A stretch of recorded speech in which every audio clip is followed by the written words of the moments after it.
it is now safe to turn off. At that point, that's when you go and hit the key switch.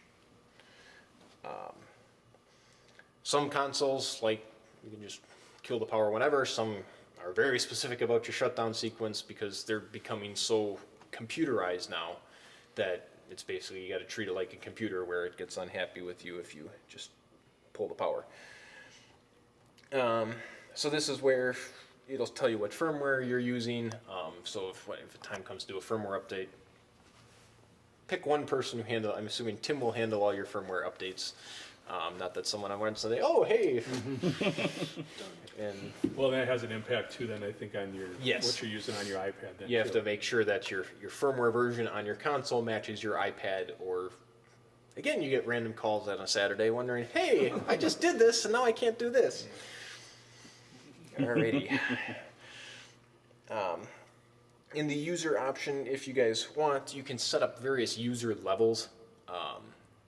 So if you find it becomes a problem where, well, this person mixed this Sunday and totally changed all our settings and did all this crazy stuff.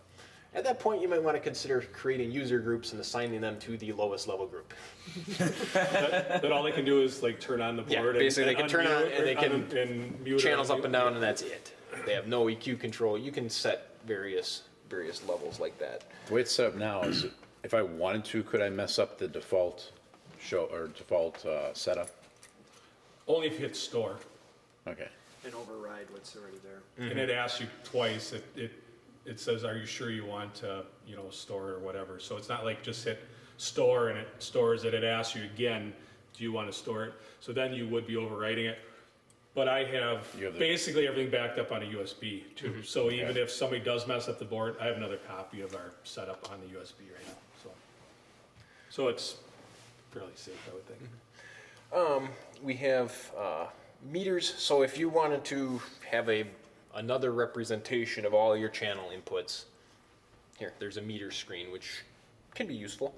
Or you can look at all your mix outputs just by toggling this little arrow here. A lot of consoles have it. I can't say that I've ever really found myself using it.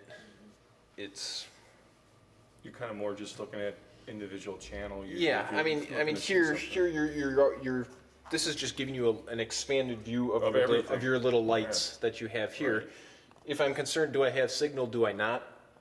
Yes, I can see I have signal, or I don't. Yeah. As opposed to if I'm mixing that precisely to the meter, then your mix probably sounds terrible because you're not just. What do you hear? That's the biggest thing. Mix to what you hear as opposed to mixing to a meter. Can have a RTA. So this is kind of a useful feature.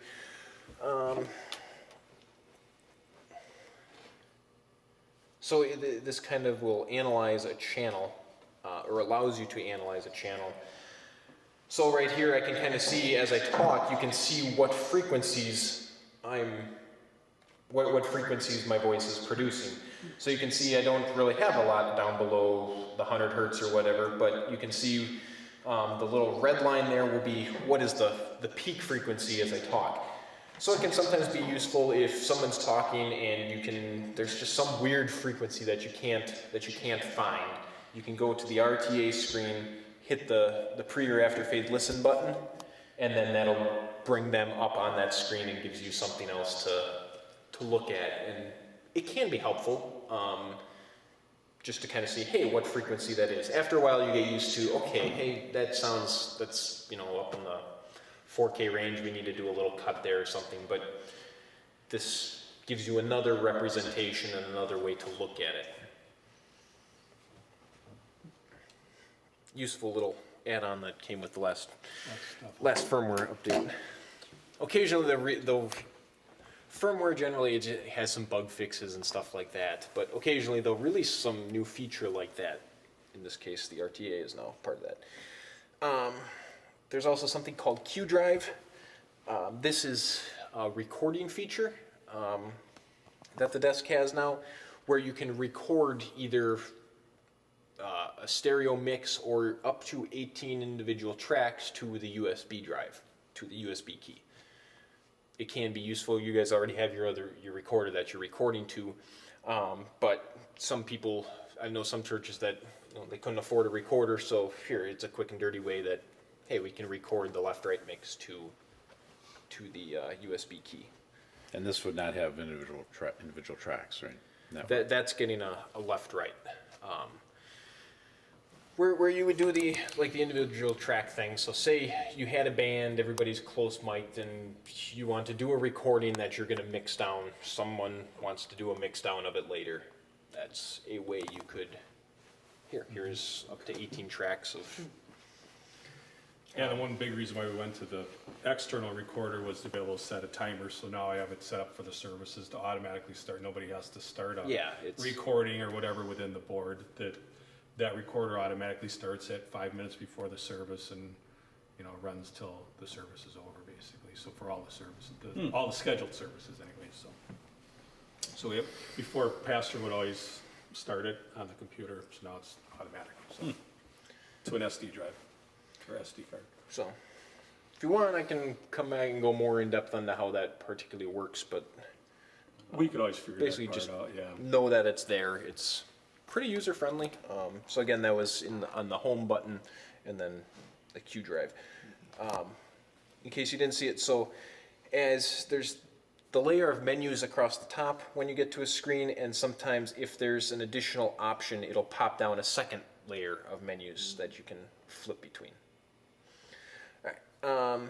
We also have an effects page, where if you've created or you're using different effects, this decides what effect you have assigned to that particular effect send, whether it be a reverb or a delay or something like that. That's where you would. Pretty nice effects in there too. Yeah, already, there's a so. good variety in there. Then we have the scenes page, and this is where you can store your various scenes, or you can recall a scene. So we had like our initial setup that we did back in January, which is what we're currently on right now. You can scroll through using this knob here, touch good, or just pick a different Sunday and then either recall it or store. If you want to store over something, you can do that. Generally, you can save a ton of scenes. Just save a new scene if you're, as opposed to storing over.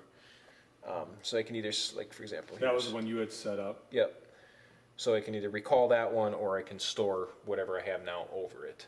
But whatever you did, like whatever he was messing around on the board right now, that would get stored into there right away then. So Yep. I always think before you store it, you really got to think, do you actually really want to store this? Because what have you been doing before? Even if it's not something that's real obvious to you right there. So I usually store with caution, as far as when you're going to store it. So you click on a blank one to store new? Yep. And then you can name it. Yeah. So I could store. It'd probably be safer to do that if you think whatever you When in doubt, I would write a new one, yeah. Just store a new one and then. And I don't know, there's quite a few you can store. Is it 100? Not, maybe not 100. I think it's 100 scenes? a high number of scenes. So what happens when you did if you did some changes and then you go to shut down, is it gonna come back? It will come back up in whatever it lasts. Whatever Whatever you last shut did. down. Okay. Until you recall it again. Until you recall it. But so however you left it when you shut it down, whatever messing around you did, that's how it's gonna leave it. And that's why. as That's part why of- the sheet right The here. startup goes to, I usually try to have, because it's usually when the pastor's starting it, is to recall, because really our base one is the base one that you set up, that's the one we've been working on, that you recall the base setting, because that wipes out, even if somebody came in here and did a whole mess of stuff, it's gonna take it back to what we know as a level that we're supposed to be at. And just to be safe, if you are messing with it, you should probably recall before you shut down, right? So it comes back. That's a nice thing to do. Or if you don't like the guy that's coming up next, well, that's go back to him. There's some ways that you can filter out what you want to have stored in the scene or not, and to make stuff safe from being stored or recalled. We can talk about that more on the deeper level, but in the basic sense, you won't have to worry about these tabs. Then there's also a setup tab, which Has a couple various features, nothing much that you guys will have to mess with. But like on the audio, we have, you can set your pre or after phase listen. There's the talkback option. So if you have a talkback mic up here, you can assign where you want your talkback mic to go. You can set a high pass filter on your talkback mic, which is useful. I've been on boards that you couldn't, and it's really ringy in the bottom end, and there's nothing you can do about it. So if your talkback mic needs phantom power, you can turn that on here, and then basically you just determine where am I going to send that to. So What's a talkback?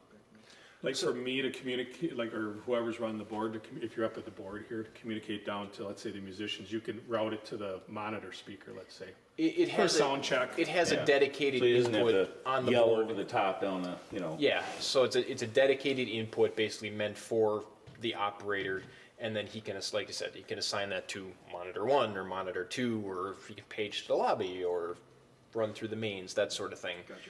Mainly, it's a more specific way of getting a hold of someone rather than just yelling through the main PA that, hey, you're too loud or something like that. There would need to be a mic up here. Yeah.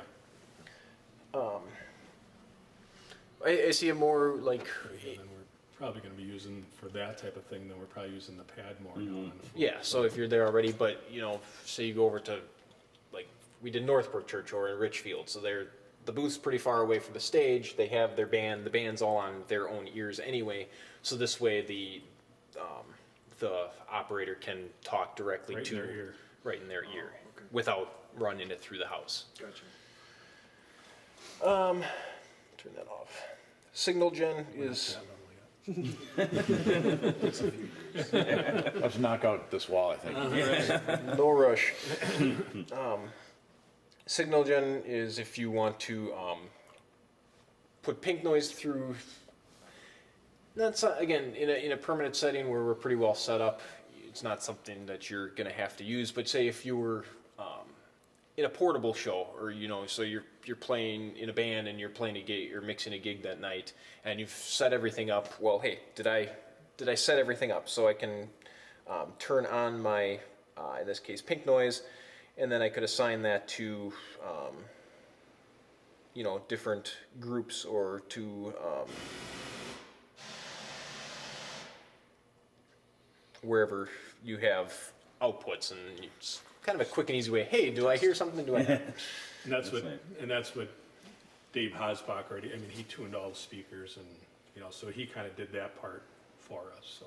You know, so hey, What's here's the stuff help up from in the Mike? lobby. I shouldn't say it was all Dave, it was Mike too, so. A lot of it was Dave. That's his gift. You know, so that's what that does. There's an auto mic mixer, which is cool. You're not going to use it. But that would be in a scenario where, again, going back to like a conference application or a bunch of talking heads at a table or a lecture or something like that, where do I really want to sit here for 3 hours and ride faders all day? Or, hey, I can assign them all to the mic mixer and sit here and twiddle my thumbs while it kind of, it balances everyone's level out, kind of gets everybody to a good level, evens things out. It's cool. I've never really made much use of it, but some people think it's the greatest thing ever. So control here, this is where you can set up your custom layer or your soft keys or that sort of thing. So for, again, we're in the setup, so you hit control, we're on custom layer. I can hit this guy and decide what channel I want assigned to that by turning the knob, or in this case, nothing. We have soft keys, which are these buttons here, that can have a variety of things assigned to them. So in this case, soft key number 1 is a mute group. So like on your analog desk, I think you had like 4 mute groups, and you could assign based on which button you push down by the channel, whether you are muting a channel, and that allows you to mute a group of channels at once rather than. Like, if we wanted to set that up, one application I thought is okay for a whole, when the band plays the back, we can set them up as one mute group, and everybody gets muted with the push of a button. So okay, When songs it's time to play, yeah. boom, you can rather unmute than everybody. hit 16 mute buttons, you can just okay, yep, band's muted. And so in order to change something like that, you select your button, then there's this drop-down menu here as to what you want it to be, and it can either be you could have this button mute a specific channel, or be a mute group, or a DCA, or if you're using a delay that you want to tap in the delay setting, you can assign that to that. You could make it a quick way to save or recall a scene, where you could assign that to be a recall scene button, so it'll just bring up the next scene just by hitting that button rather than going into the menu and recalling a scene. It's kind of, basically, they're shortcut buttons is the best way to think about it. So you could do that. Let's say you had a series of songs, 5 songs that the band was going to do. You Yep. could make that, and you could actually just hit for each scene. You could make a scene for each song, Yes. and just hit that, and just basically Yep. So you can have pop your way down the line. the scene next button here is, okay, next scene, next scene.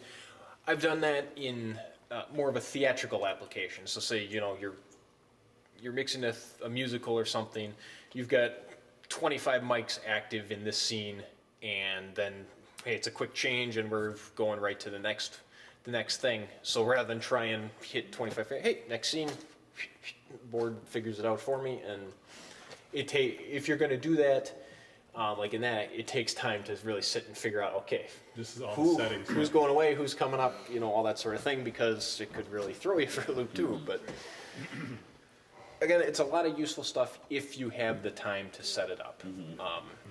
You'll see some guys that try and sell people on these boards. Yeah, I can do this and this and this and this. But if you're just walking in 15 minutes prior to the show, yeah, I can do that if you've prepped 3 hours or 2 days in advance to make it do all this stuff. A lot of times, if you're doing the same, you have an event or a show, and you're doing the same show for 2 weeks straight, okay, then it makes sense to scene everything out and make it easy. If you're doing it for 2 nights, Yeah. it's It doesn't read minds, is what you're saying. correct. Yeah. There's a lot of work that goes into it, which can be very useful, but sometimes it's just not worth setting it up that way. Garbage in, garbage out, right? Yes, exactly. So you can assign all those buttons. They come, buttons 1 through 4 default to be in the mute group, and then there's nothing assigned right now to 6 or 5 through 10. So if you ever want to assign, you just select that button, like I said, pick a function. So you're saying too, like for a delay, if you wanted to tap in a tempo, you could tap the tempo for the delay so it matches the song. Yeah. So say we want to assign that to soft key 10, so I can hit tap tempo left and right. So as the band starts playing, you can actually start tapping in whatever yeah. tempo they hit, and then the delay syncs up with that tempo then. So for example, though, so say we're assigning this to soft key number 10. So I pick that function, I have to tell it which effect I'm acting on. So whether it's effect 1, and then I can scroll through effect 1, 2, 3, or 4, and then I have to apply it. So don't forget to hit apply at the end. And then that will, assign that to that. Or,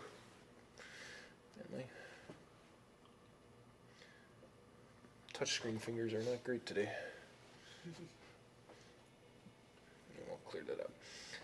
All right, there's the network tab, which don't mess with. It's basically, it's talking to the router. It's got its IP address. That's how you can get online and stuff, or synced up with the iPad. So generally, we find the more people mess with networks, or the more they try and make it not necessarily complicated, but the more that, okay, we're gonna set this IP scheme and hide this network and this and that, the more issues that we run into. Basically, keep it simple now. If you find that you have some enterprising individual, young child in the congregation that decides he wants to take over and mix on a given Sunday off his phone, well then, okay, maybe we need to look at other issues. But generally, you have a secure network, as long as they're not handing that password out to it, you guys are fine. Do we have the password to log into the router? It's the default, Okay. in case you ever do. If you ever have to do anything with MIDI, which What is that, by the way? I mean, I know what MIDI is, but I saw some MIDI on here. What are the capabilities, or? it's can be a show control kind of deal, or it can so you could have some other device trigger things to happen on the board. So, you know, if you had some kind of MIDI controlled show where it's sending out a command that will make the board change scenes or something, or vice versa. Lots of uses for it. It's none that you're really going to be using here. But it's, like I said, it's kind of a show control device. Is this kind of set up to do, is the PC kind of set up to do it? I saw some driver or something on there for I it. put it on there. Oh, okay. What we have to have is, you have to have a DAW to act for, on the, like the recording end of it. That's the only reason why I ran a USB over and the drivers for that. Not that I don't think we're ever gonna, but I just did it because I was in getting the other Yeah. software, so I did it. But Okay. yeah, I don't think there's really anything we, at this time, other than if we were gonna do some recording, you know, with the 16-track recorder, you could actually use the PC to kind of help you out with that too, I think. You could actually interact with it. Yeah, it can, you know, either stop or start something. You could potentially control the board then from the piece? To a from point. the PC? To a point. Okay. Some preferences that you're not going to have to really mess with. USB data. So this is where you can see what you have stored on the USB disk. You can look at the libraries that you have on your console, look at the libraries you have on the disk, move them back and forth, that sort of thing. Can store a show to the USB key. Some A show is basically a bunch of scenes, is that? Yeah, it's an overall look of all your So scenes. you could say like Christmas Eve is a show, and you could Yes. have a bunch of the scenes within that if you had setups for individual songs, that type of thing. Correct, yeah, so like if, to my point, like in the theater sense where you have your show, but it's made up of a variety of scenes, then yeah, you'd save the show, take all the scenes. Whereas you guys are mainly, we're just storing scenes, so rather than a Sunday be a show with a bunch of scenes, it's just that Sunday is a scene. Yeah, how crazy do you think we get? Like there, I did worship plus band. Okay, we did a little band setup, so with Dave the other day, so I kind of set, kind of those settings for the band, it kind of is in the worship plus band. But like on some Sundays, let's say we run a video through the computer, which the sound is routed through the board. I try to make it as simple for people that are doing it, but I don't think you should be all these separate scenes, like, okay, this is worship plus with a video, or, Yeah. you know, that's not typically how churches do it, is it? Correct, basically, a scene is basically your, kind of a starting point. Every Sunday, you're gonna be making every service, you'll make some Some tweaks. little changes, right? That may or may not, like if, okay, wow, I made a bunch of major changes, okay, yeah, we'll store that scene. But if pastor had a cold, so I tweaked his EQ a little bit, not really worth saving. Or like a guest preacher or something. Correct, like yeah. that. Or you're gonna change it a little bit. Yeah. Now, if you're, if it's a, you know, I don't know how you guys have services, but say you have a Saturday night, Sunday morning, Sunday, you know, 2 services Sunday morning, and okay, well, we have this guest speaker in, you know, all weekend, and starting with Saturday night. Okay, well, then store a scene so you have it for all three So it's all set, services. gotcha. Yeah. Yeah, I was just wondering what other churches do for a strategy on that as far as, but It's- that's the way we're kind of doing it, the way you said now. I mean, we make minor tweaks in there, but we kind of always go back to that base setting, and that kind of gives us our setup. Yeah, and it's like, so if you're Christmas Eve service and, okay, there's a lot going on, please save your show, you know, just in case. If you've made a whole bunch of changes or you've done a bunch of setup, then yeah, save that. It can't hurt. You're not hurting anything. You have plenty of scenes to use. Yeah. Okay. Then we have the I/O patch, which we've pretty well set up. But this is what allows us to determine, okay, from your digital snake boxes, are we taking a channel from the digital snake? Are we taking it from the back of the console? Where are we grabbing that from? We can determine where everybody's coming from and what channels are we sending out on the digital snake. I had just one question on that, because I did it with the snake. So we had band, And we just basically used one monitor mix. And I found that I just had to, in there in that IO patch, make Select number it. one, mix one or whatever. And I think I went mix one, mix two, mix three, going up the line. Yep. What about on the, like, let's say up in front, we have, I think, we have two outputs for mix, for monitors, I think, I can't remember now. I believe so, yes. How is that assigned? Okay, because we're in the expander here. So this would be, that's the snake, this is the snake that's up front. Yes. The expander snake is the one back Yes. here. Okay, I think I figured that out, but I just remember that now, so. Yep. So that's where you assign each, because really what we have is, we have two snakes, I mean, just so like Rory knows, we have two snakes, but then we also have some amount of local ones coming in the back. So we have a combination of snake inputs and actual more conventional inputs coming into the board. So mostly everything from the front is just coming in, it comes in through just one Cat5 cable. I should, on that point, let's jump back on something that I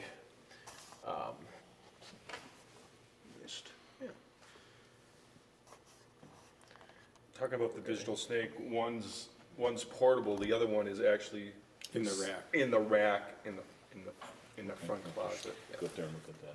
Yeah, because what it was simpler, basically, it is to bring all those jacks, all the wall jacks, the pulpit, the lectern, into that one box, and all they have to run back then is one Cat5 cable, which then interfaces into the board. Right. So to pick on a channel, so say for example, we can select channel 2, which is, so channel Behind 2 the on the altar board. there, Yeah, so we can select here, and then now this little function button down here that brought up our libraries before can also bring us up our source. So I can decide, okay, where do I want the source for channel 2 to come from? Do I want it to be the back of the desk, which will be main and be yellow or local, or do I want it to be D-Snake, which is coming off one of your digital snake boxes, or do I want it to be a playback from the USB? Looks like Dave was possibly using this one, so we're going to make that be local. Yeah, I think he was on that. I'm sorry. Local is the back of the board. Main refers to your first D-Snake. And then expander will be the second D-Snake when that is plugged in. So I just want to clarify on that. So in this case, we're actually going to want that to be D-Snake because that's coming in, it's picking up microphone input number 2, which hits channel 2 on the snake back there, and then that way we can pick it up here. Everybody with me? Sorry, that kind of got a little rabbit trail. But that allows you to pick, so it's just a matter of, again, coming in here, selecting the channel, what is my source, and then I can select the various channels. You can pick multiple channels at once. So say, hey, for some reason, we're not using the D-Snake, but something came in, we have another rack of wireless that we're going to plug into channels 1 through 16. Okay, well or 1 through 8. I can highlight channels 1, 2, 3, 4, 5, 6, 7, 8, and then I could change those to local input, and then now those are set to local. Then they'd be coming in the back of the desk. And then how we actually set that up, just so anything that's numbered on the wall plates, even though it might go into the digital snake, actually corresponds with the number on the board. So if you, let's say you plug into number 9 on the jack up there, that will be number 9 have a on here, patch the to way it's number set 9 up. here. Okay. But in theory, it's not going directly into 9, it's going through the snake, but it's all matched up so that go the into numbers that. correspond. Okay. So what you're saying right now is that local is a connection to the back, Yes. right? Would be more like a traditional D-Snake- connection. D-Snake is that up front. What would it look like if you had another digital snake in the back here? Would it come up? How does it come up on the screen? It would I think it still is a snake yet. it would show, it defaults to be the next. Okay. The next D-Snake. Okay. Yeah, because like right now I have, if we look at the expander and even 17, 8, these all go all the way up are on the expander from here to the first pastor's mic is what I had on the Yep. Expander. So if I actually plug that expander in now, would those light up different, do you think? They should, yeah, we should see. The local would go away, or The NC. NC will go, okay, Yeah. okay.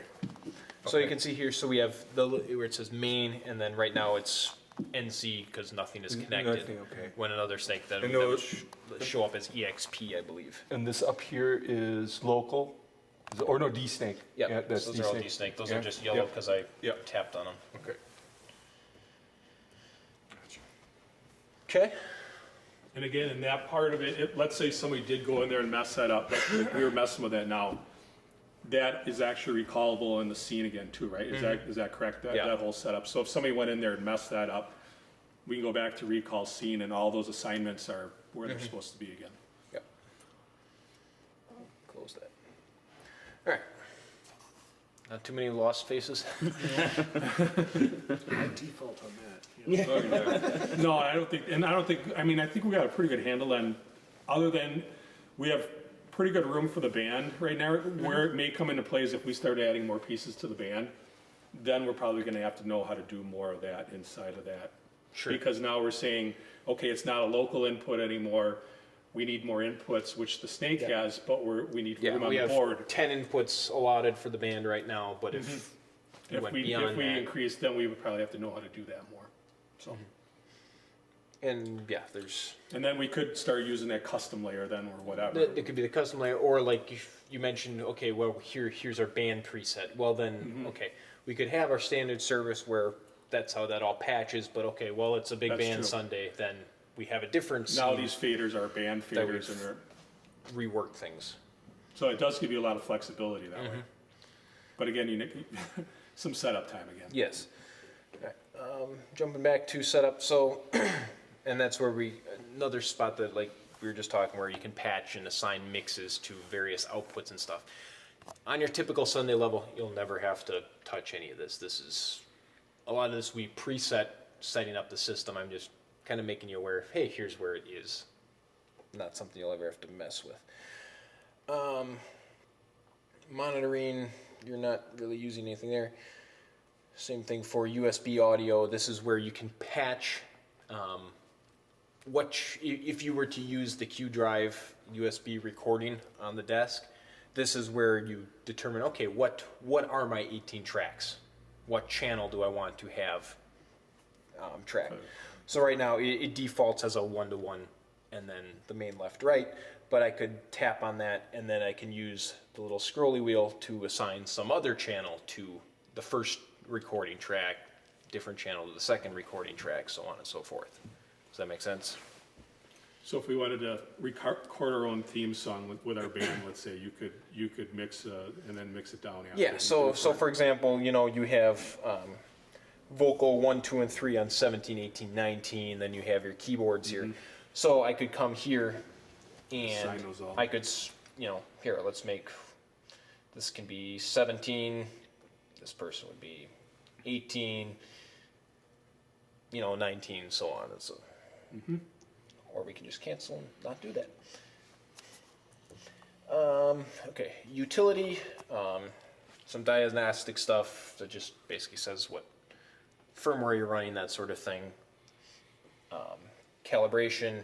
If for some reason your touchscreen is just not responding to you, something's weird, you can go in utility calibrate. We can calibrate the touchscreen. It'll walk you through that process. Q drive. What it does like if you use that is a fairly fresh USB stick, and it wants to format it before you. If it's not reading it right away, then you want to format it. That will, just like format on a computer, it will totally wipe that drive. So if it has your wedding pictures on it, That's the one to use, right? yeah, probably not.